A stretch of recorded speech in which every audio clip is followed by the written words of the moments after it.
그런 신앙생활을 잘하기 위하여 두 가지 패러다임을 잘 이해해야 합니다. 패러다임이라는 하나의 어떤 틀이에요. 하나의 패러다임이 뭐냐면 율법적인 패러다임이에요. 율법적인 건 내가 착한 일을 많이 해서 착한 사람 되는 거예요. 이건 윤리고 이건 도덕이고 소위 세상이 말하는 종교입니다. 내가 착한 일을 많이 하는 거예요. 내 또 하나의 패러다임은 복음의 패러다임입니다. 내가 착한 일을 해서 착한 사람이 되는 것이 아니라 하나님이 내 안에 오셔서 하나님이 통치하시니까 내가 착한 사람이 되고 착한 사람이 되니까 착한 일이 따라오는 거예요. 자, 창세기 39장 2절을 보면 분명히 잘 드러납니다. 지금 이 창세기 39장이 뭐냐면 요셉이가 자기 형들이 죽이려다가 그 애굽의 황제의 경호식장 보디발 가정의 종으로 파는 거 아닙니까? 그래서 팔려갔어요. 언어 준비도 하나도 안 됐지. 형님들이 요셉이 죽여! 막 이런 소리가 얼마나 귀천에 맴돌겠습니까? 자, 그런 상황이에요. 근데 하나님께서 요셉과 함께 하심으로 그가 뭐가 되었다고요? 형통한 자가 됐다는 거예요. 그의 주인 애굽 사람의 집이 있으니 여전히 종입니다. 여전히 갖가지 갈등과 어려움이 있습니다. 그러나 하나님이 함께 하시니까 형통한 자가 되었고, 형통한 자가 되었으니 이건 아멘 합시다. 농사 지면 농사가 잘 돼. 아멘. 형통이 따라오는 거예요. 그가 있는 그곳에 여러 종들이 질서가 잡히고 기강이 만들어지면서 이 종들이 일하는 게 행복해져. 할렐루야. 그가 형통한 자가 되었기 때문입니다. 그가 한 일 없습니다. 하나님이 함께 하셨다는 거, 하나님이 함께 하시니까 형통한 자가 되었고, 형통한 자가 되니까 형통이 따라오더라. 그래서 이건 은혜의 구조입니다. 이게 복음의 구조란 말이에요. 성도가 누구냐? 우리 막 착하게 살아서 착한 사람 되려고 하는 그런 사람들이 아니고, 교회 공동체가 뭐냐? 우리가 막 착한 일 하려고 노력해서 되는 거 아니고, 성도와 교회는 이 복음의 패러다임을 가지고 사는 자들이에요. 나는 부족하고 나는 약하지만 하나님이 함께 하시니까, 복된 하나님이 나와 함께 하시니 내가 복된 사람이 되고 복이 따라온다. 이것이 이런 사람들이고 이런 공동체입니다. 나는 여기는 저와 여러분 율법의 패러다임 가지고 절망하지 말고 복음의 패러다임을 가지고 하나님께 감사하고 그 은혜를 누리면서 갈수록 형통이 따라오고 은혜가 따라오고 복이 따라오는 저와 여러분, 그런 우리 빛가운 교회 되기를 축복합니다. 아멘. 근데 이 복음의 패러다임을 가진 사람들이나 공동체에게 나타나는 아주 중요한 신앙의 모습이 있습니다. 그게 뭐냐면 먼저 하나님부터 찬양하는 것입니다. 같이 합시다. 먼저 찬양부터 하라. 하라. 그거예요. 왜? 내가 착하게 살아서 착한 사람 된 거 아닌 거 알잖아요. 내가 무슨 복된 일 해서가 아닌 거 알잖아요. 하나님 때문에 착해지고 하나님 때문에 착한 사람 되고 하나님 때문에 복을 받고 하나님 때문에 은혜를 누리니까. 아멘. 그러니까 이런 사람들이 하는 게 먼저 주님부터 찬양한다, 이것입니다. 그런데 이렇게요, 먼저 주님부터 찬양하면 여러 가지 복이 나타납니다. 하나는 이상하게 찬양하면 내 속에 있는 불평, 불만, 부정적인 생각이 떠나가게 됩니다. 신기해요. 여러분 한번 해보세요. 크게 찬양하고 깊이 찬양하면 내 속에 있는 우울감, 불안감, 염려, 걱정 떠나가게 되는 거예요. 떠나가게. 또 찬양할 때 우리 주님이 그걸 기뻐 받으세요. 찬송 중에 거하시는 여호와, 이렇게 돼 있잖아요. 그걸 기뻐 받으시고 우리 삶 가운데 주님이 개입하시고 주님이 개입하시니 기적이 일어나게 되는 것입니다. 아멘. 사도행전 16장에 바울과 실라 이야기 여러분 너무 잘 알죠? 바울과 실라가 필립보에 복음을 전하러 갔습니다. 아직 교회가 없습니다. 가서 복음을 전하는데 보니까 사거리에서 한 불쌍한 이 아이가, 여자아이가 점을 치고 있는 거예요. 점을 치면 돈을 복채를 놓고 가면 뒤에 포주들이 다 뺏어가요. 그러니까 바울이 명령합니다. 내가 예수 이름으로 명하노니 점치게 하는 악한 영은 떠나갈지어다. 그랬더니 떠났어요. 굉장히 좋은 일이잖아요. 얼마나 복된 일이에요. 그렇게 사람이 정신이 온전해졌어요. 근데 문제는 점을 못 치니까 돈을 못 벌어요. 그러니까 이 포주들이 선동을 해가지고 결국 바울과 실라가 우리 도시를 소란케 한다 그래가지고 붙잡아서 바울과 실라를 죽도록 때립니다. 그리고 감옥에 쳐넣습니다. 자, 그때 어떻게 합니까? 자, 사도행전 16장 25절 가봐요. 한밤중에, 사실 이 밤에는 쉬는 때라 온몸이 쉽니다. 그래, 면역력이 많이 떨어질 때입니다. 그러니까 상처나면 밤에 되게 아프잖아요. 감기 걸려도 밤에 열이 나잖아요. 한밤중에 아픈 때, 힘든 때 바울과 실라가 뭐하고? 기도하고. 누구를 찬송해요? 하나님을 찬송하며. 얼마만큼 찬송해요? 다른 죄수들이 들을 정도로. 이렇게. 그랬더니 어떤 일이 일어나죠? 16장 26절로 가겠어요.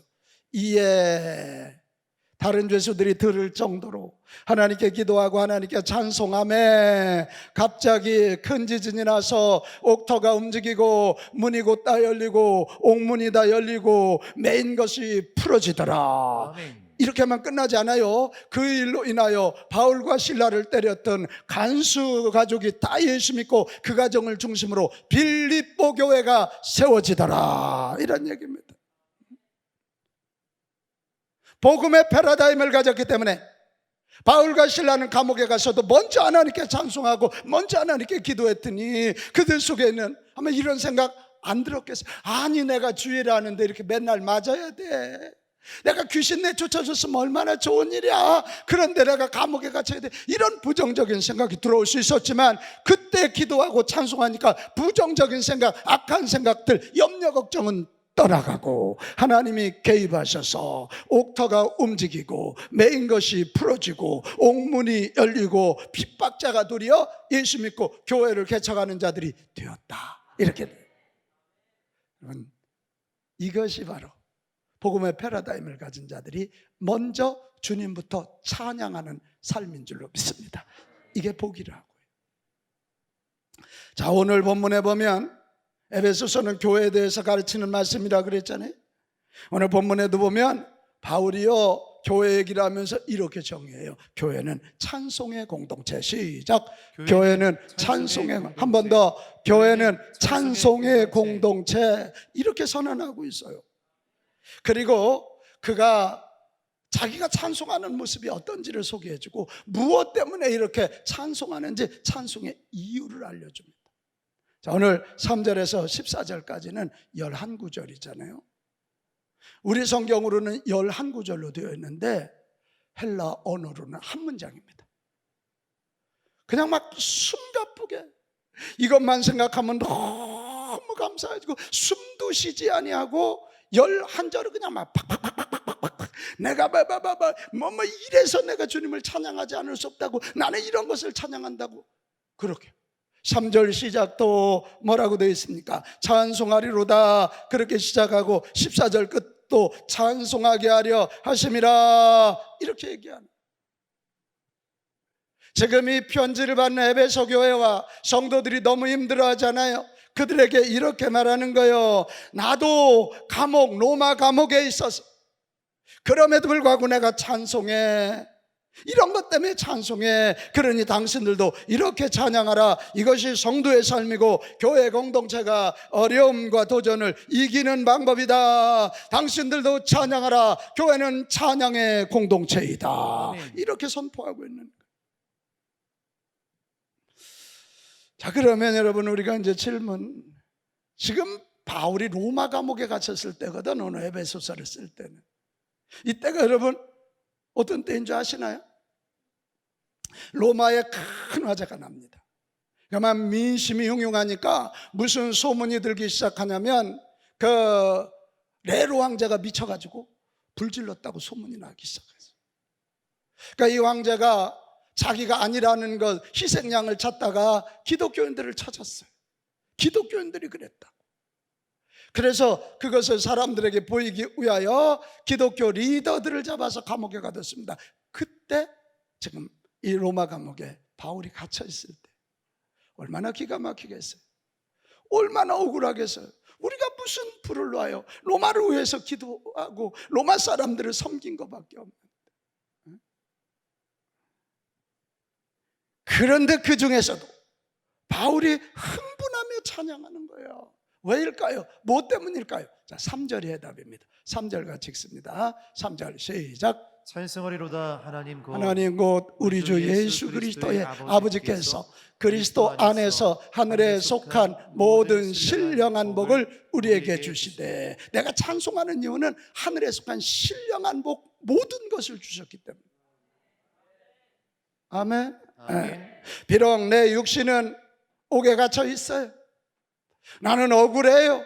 그럼에도 불구하고 내 육신이 옥에 갇히는 불편함보다 억울함보다 더 큰 하늘의 신령한 복이 내게 임하여 있기 때문에 나는 감옥에서도 찬송할 수밖에 없노라.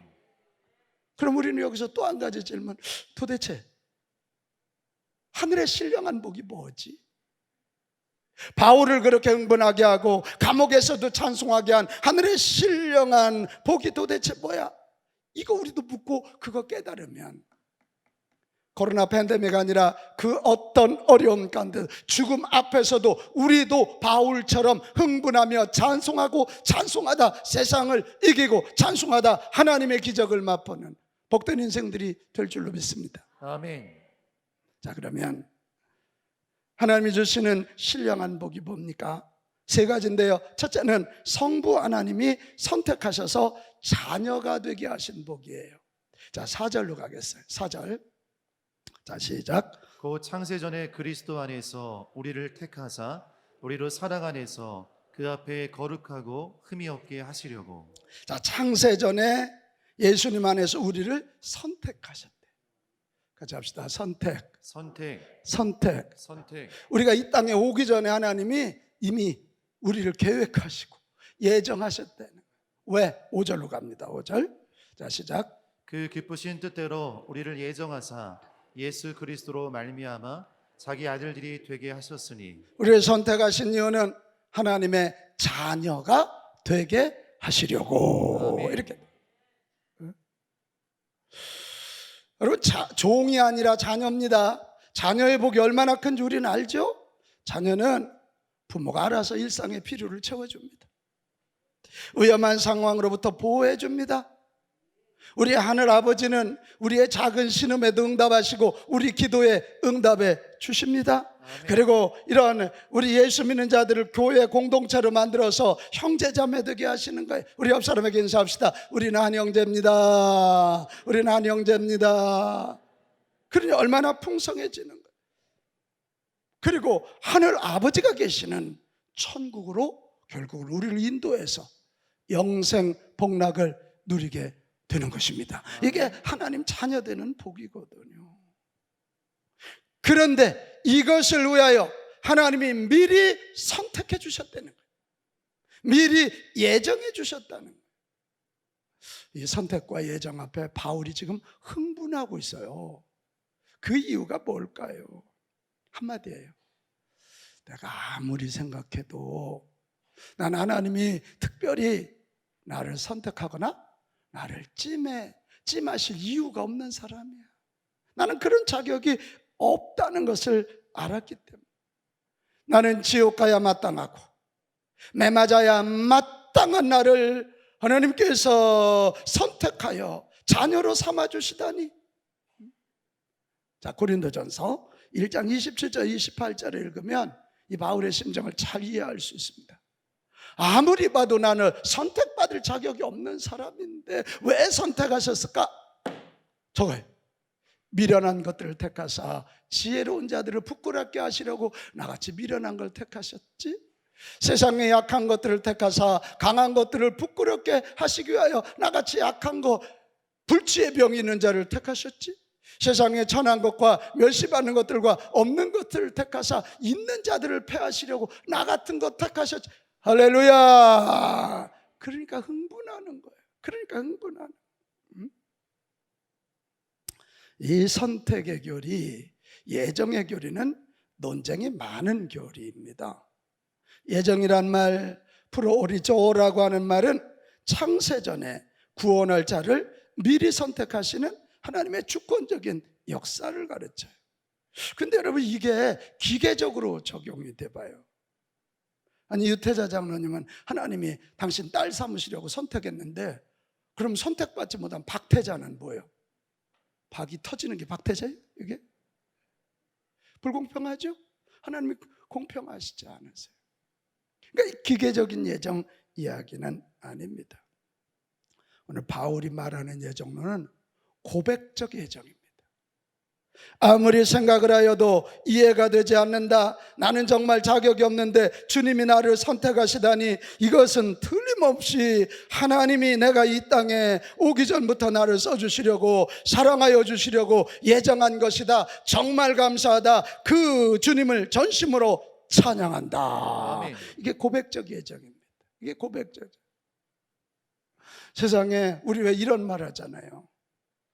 저 사람은 전생에 뭔 일을 저렇게 잘해가지고 저런 신랑 만나고, 우리 집 얘기예요. 저렇게 복을 받아. 이거. 그러니까 막 이게 이해가 되지 않을 때 이건 틀림없이 예전부터 계획이 있었을 거야, 뭐 이런 얘기예요. 기독교는 전생 그런 거 없습니다. 자, 이해를 쉽게 하기 위해서 하는 거예요. 이게 고백적 예정입니다. 고백적 예정. 여러분, 그렇습니다. 상황과 여건을 넘어선 찬송의 삶, 찬송의 삶은 주님이 나 같은 것을 특별히 선택하여 자녀로 불러주셨다는 것을 깨달을 때인 줄로 믿습니다. 그때 찬송의 삶이 시작이 돼요. 우리 호동년 성도님, 나 같은 거 주님이 특별히 예정하시고 불러주시고 선택해서 자녀 삼아주시고, 내가 그 주님도 좋아하지만 이 주님도 좋아하잖아, 아직. 그죠? 그거 끊었어요? 완전히? 잘했어요. 그러니까 이런 나 같은 것을 선택해서 자녀 삼아주셨다는 이런 하늘의 신령한 복을 깨달을 때 비로소 내가 할 일은 그 주님을 찬송하고 높이는 것밖에는 없습니다. 그때들은. 이럴 때요, 이 선택의 은총을 알면 나를 대하는 태도가 달라져요. 하나님이 나를 선택해 주셨다고? 나는 여전히 못났고, 나는 여전히 문제투성이고, 나는 여전히 죄덩어리지만 나를 선택하신 주님 때문에 나는 존귀하고 귀해지는 것입니다. 주님이 나를 기대하시고 선택하셨다면, 주님이 나의 아버지가 되셔서 나를 인도해 주신다면, 이제 세상 사는 게 굉장히 긍정적으로 바뀌는 거예요. 아멘? 네, 그렇게 되는 것입니다. 그래서 찰스 스폴전이 그런 얘기했어요. 선택은, 예정은 우리 영혼에 불을 붙여, 영혼에 불을 붙여서 하나님에 대한 뜨거운 기쁨으로 타오르게 한다. 가만히 앉아있을 수가 없어요. 찬양할 때도 뭐 이러고 있을 수 없고, 설교 들을 때도 눈을 꽉 감고 그러고 앉아있을 수가 없어요. 가슴이 뜨거워져요. 가슴이 뜨거워져서 찬송할 때도 내 온몸으로, 예배를 드릴 때도 온몸으로 주님을 높일 수밖에 없게 되는 거죠. 그게. 저도 이 사실에 동의합니다. 정말 예수 믿지 않는 가정, 동네 교회를 내쫓은 아버지 밑에서 자란 나이고, 굿을 많이 해서 무당이 나를 수양아들로 삼았던 그런 내가 예수 믿은 것도 기적인데 목사가 돼? 아니, 세상에 목사가 된 것도 기적인데 빛가운 교회 목사가 돼? 내가 다른 목사님들 앞에서 힘내라고 격려하는 목사가 돼? 이건 틀림없이 무슨 재주도 아니고 재능도 아니에요. 하나님이 미리 예정하시고 미리 써주시는, 선택해 주시는 은혜다. 나는 주님을 찬양할 수밖에 없고, 내가 생명 걸고 목회할 수밖에 없고, 생명 걸고 주의 복음을 전할 수밖에 없습니다. 이게 제 고백입니다. 여러분, 그렇습니다. 성도는 선택해 주시고 자녀 삼아 주신 하나님께 찬송하는 자이고, 교회는 선택하여 주시고 써주시고 자녀 공동체로 만들어 주신 하나님께 찬송하는 공동체인 줄로 믿습니다. 아멘. 같이 합시다. 교회는 교회는 찬송하는 공동체. 찬송하는 공동체. 두 번째, 하나님이 주신 신령한 복은 뭐냐? 성자 예수님을 통해서 우리의 죄를 속량해 주시고 우리 죄를 용서해 주신 복입니다. 7절로 가겠습니다. 7절 우리는 시작. 우리는 그리스도 안에서 그의 은혜의 풍성함을 따라 그의 피로 말미암아 속량 곧 죄사함을 받았느니라. 우리 인생의 무거운 짐이 죄짐 아닙니까? 그죠? 우리가 죄를 걸머지고 가면요, 나 스스로에도 불행감을 느껴요. 아유 못난 놈, 아유 못난 놈, 그렇게 돼. 자기가 못난 놈이라는 걸 감추기 위해서 자꾸 남을 공격해요. 어느 공동체에 가면 지도자를 공격하면서 내가 저 지도자보다 똑똑하다고 이렇게 생각해요. 그래, 공동체 생활도 불편해요. 남들과 관계를 잘 맺지 못해요. 그래서 이웃과의 관계가 깨져요. 가정에서도 동일해요. 그 천국 같아야 할 가정이 지옥과 같이 되는 거예요. 그리고 죽고 나서도 마귀와 함께 이 죄 때문에 죄 짓게 하는 마귀와 함께 지옥에 떨어지게 되는 거예요. 그런데입니다. 그런 우리를 불쌍히 여기시고 하나님 앞에 지은 죄를 스스로 용서 안 받을 수 없는 인간들을 불쌍히 여기시고, 그 하나님이 인간의 몸을 입고 이 땅에 오셨으니 우리 주 예수 그리스도이십니다. 아멘. 그분이 오셔서 저와 여러분의 죄값을 대신 치러주시고 너는 죄로부터 자유하다 하고 속량하시는 거예요. 그걸 속량이라 그래. 죄값을 치르고 자유를 선언해 주시는 거예요.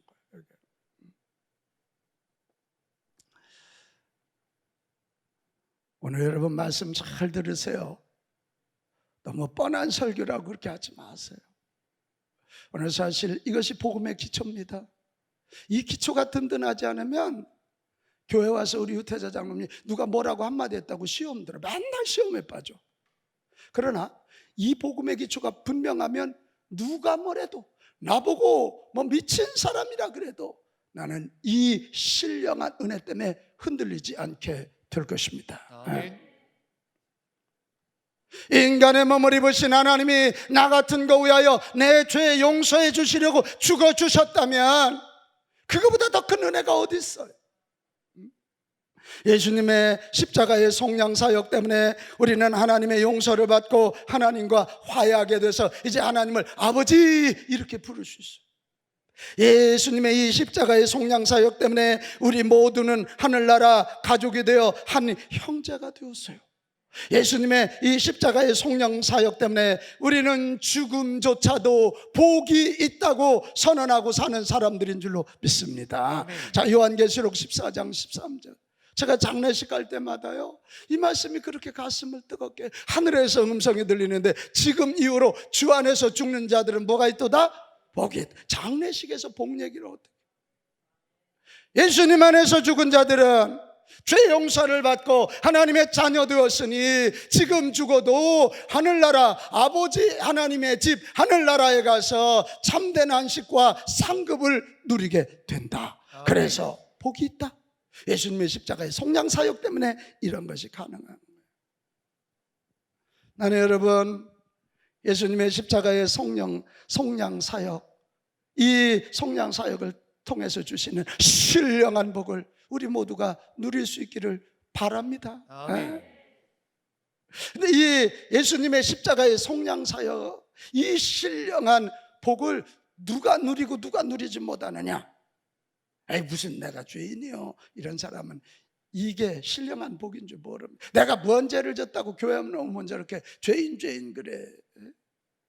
그러나 내가 나를 곰곰이 생각해 보니까 하나님 앞에서, 사람들 앞에서, 내 앞에서 나는 너무도 큰 죄인임을 깨달을 때 지옥 가야 마땅할라, 심판받아야 할 마땅한 나를 천국으로 인도하시고 이 승리케 하시기 위하여 예수님이 대신 죽어주셨다. 주님 감사합니다. 아멘. 주님 감사합니다. 아멘. 주님 감사합니다. 이 고백을 할 수밖에 없는 것입니다. 바울이 그런 사람이거든. 디모데전서 1장 13절로 가보면 내가 전에는 비방자요 박해자요 폭행자였으나 맞지요? 다메섹에서 예수님 만나기 전에 스데반을 돌로 쳐 죽였고 여전히 믿는 사람들 잡아 죽이러 다녔던 그런 사람이에요. 그가 지옥 아랫목에 가야 돼요. 예수님한테 뺨 맞아야 되고 매를 맞아야 될 사람.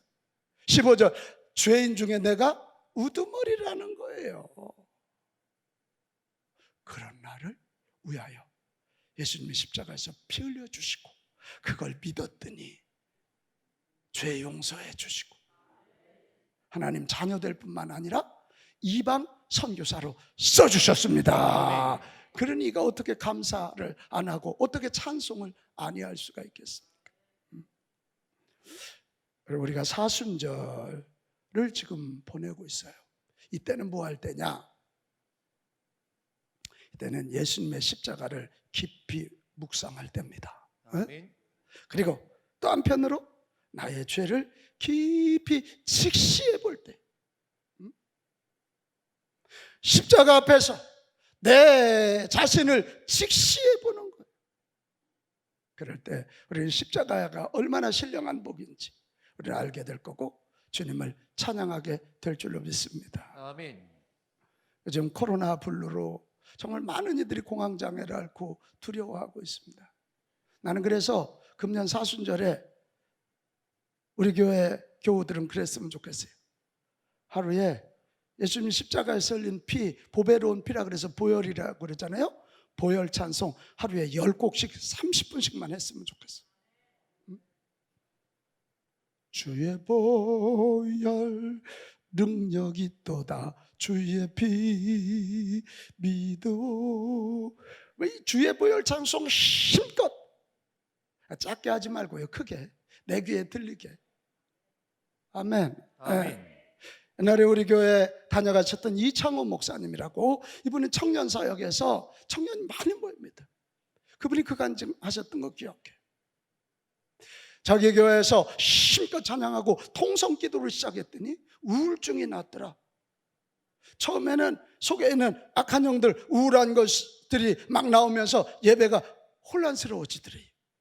근데 서서히 크게 찬송하고 크게 기도하니까 내 속에 있는 우울감들, 분노, 부정적인 거, 악한 영들이 빠져나오면서 우울증으로부터 자유하고 불면증으로부터 자유한 걸 보았습니다. 그분이 그 고백한 걸 지금도 기억합니다.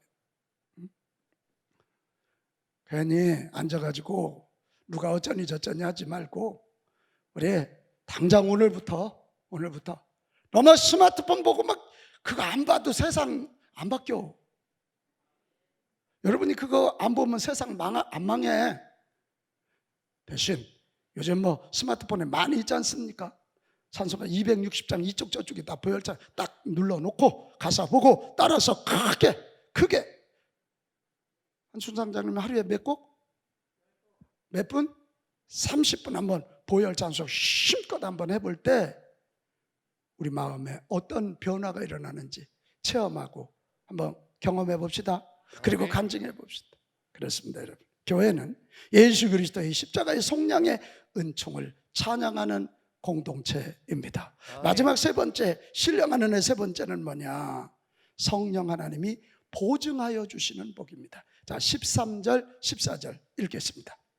그 안에서 너희도 진리의 말씀 곧 너희의 구원의 복음을 듣고 그 안에서 또한 믿어 약속의 성령으로 인치심을 받았으니 이는 우리 기업의 보증이 되사 그 얻으신 것을 속량하시고 그의 영광을 찬송하게 하려 하심이라. 할렐루야. 이게 뭐냐면 세상을 창조하신 하나님이 우리를 선택하셨고 그분이 우리를 죄로부터 해방하기 위해서 인간의 몸을 입고 이 땅에 오신 분이 예수 그리스도인데, 예수 그리스도가 저와 여러분을 위하여 십자가에 죽으셨고 예수님이 부활하시고는 지금은 거룩한 영으로 믿는 자들 안에 오셔서 우리를 통치하시고 다스려 주신다는 거예요. 아멘. 그러니까 냄새나는 내 안에 오셔서 지금 하시는 일이 세 가지예요. 하나는 믿게 해주시는 거예요. 성령이 아니고는 예수를 주시라 할 수 없느니라. 여러분, 예수님이 주님이라고 믿어지십니까? 아멘. 그렇다면 성령이 내 안에서 일하고 계신 거예요. 또 하나, 도장 찍어주신대요. 너는 내 아들이야. 너는 내 종이야. 빛가운교회는 내 교회야. 도장 찍어주신대요. 확신을 주시는 거. 그리고 마지막에 하늘나라 갈 때 보증해 주신대요. 우리 양진영 권사님이 하늘나라 갈 때 베드로가 딱 서서 여기 들어올 자격이 있나? 그럴 때 성령님이 뒤에서 내가 보증합니다. 저 딸은 하나님의 딸입니다. 천국 가도 됩니다. 보증해 준다는, 보증해 준다.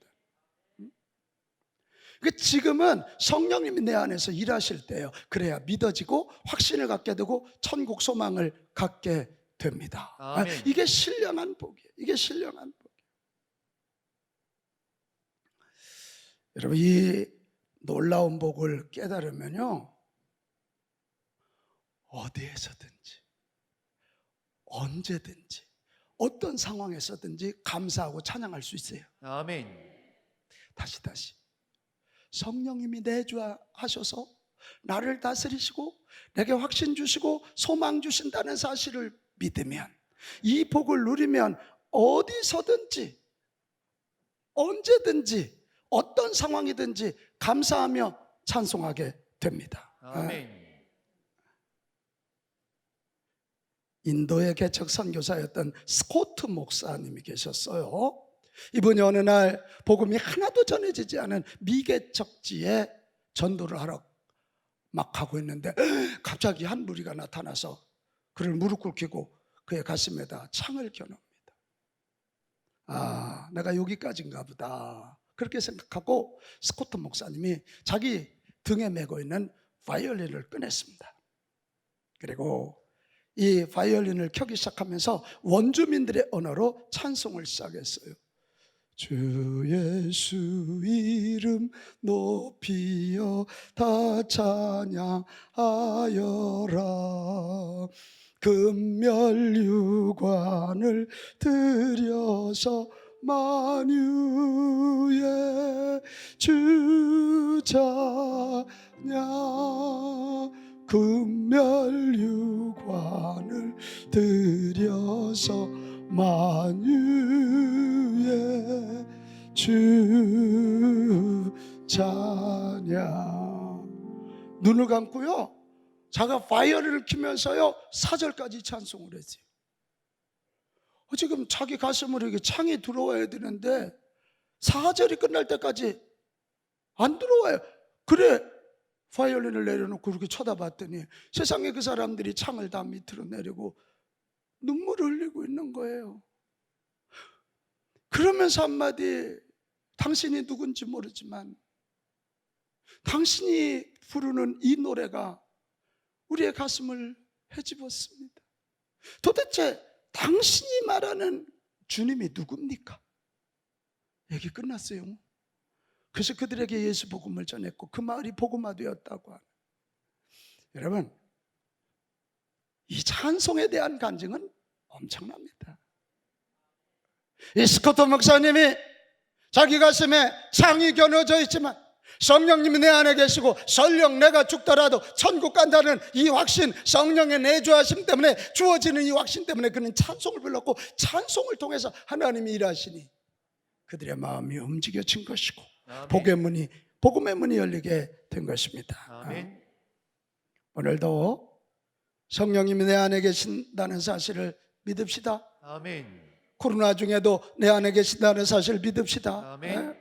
이 사실을 믿는다면 어떤 상황, 어떤 여건, 아니 오히려 더 힘들 때 우리는 찬송할 수 있잖아요.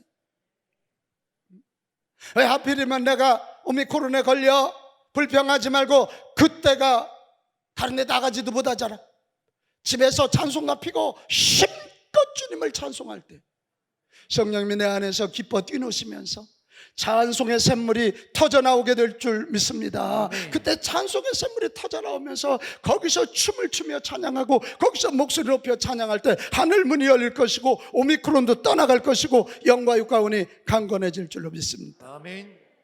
내일부터 전교인 새벽기도 나와서 기도합시다. 뒤에 숨지 말고 누군가 기도해야 된다면 우리가 위험한 때 먼저 나와 기도합시다. 아멘.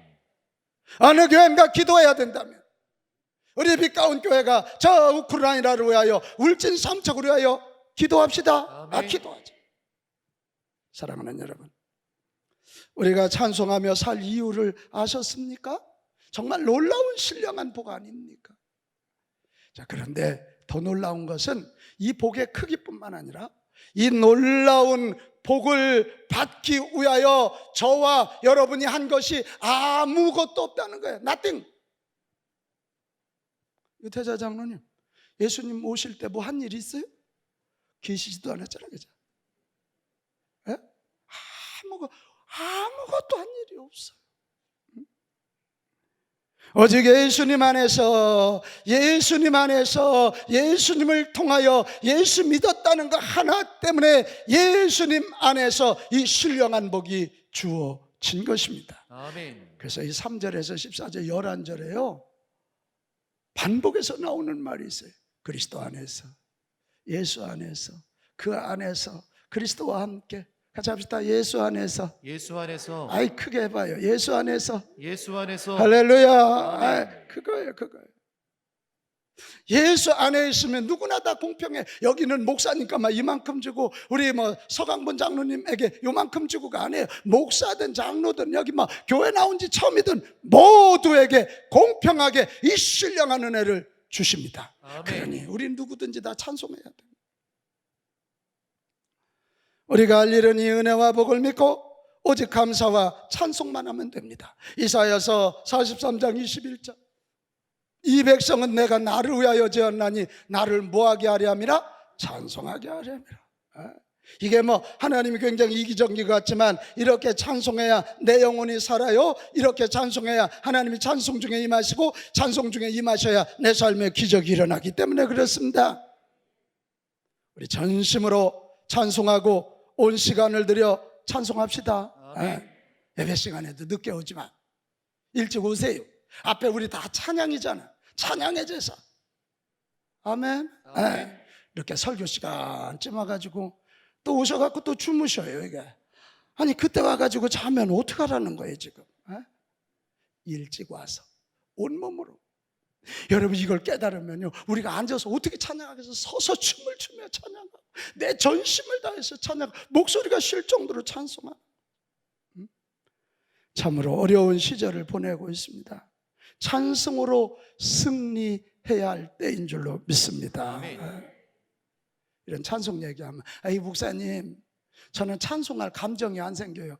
틀렸어요. 그거 찬송은 내 감정과 상관없이 언제나 주님을 찬양해야 된다는 선택과 결단에서 시작되는 것입니다. 아멘.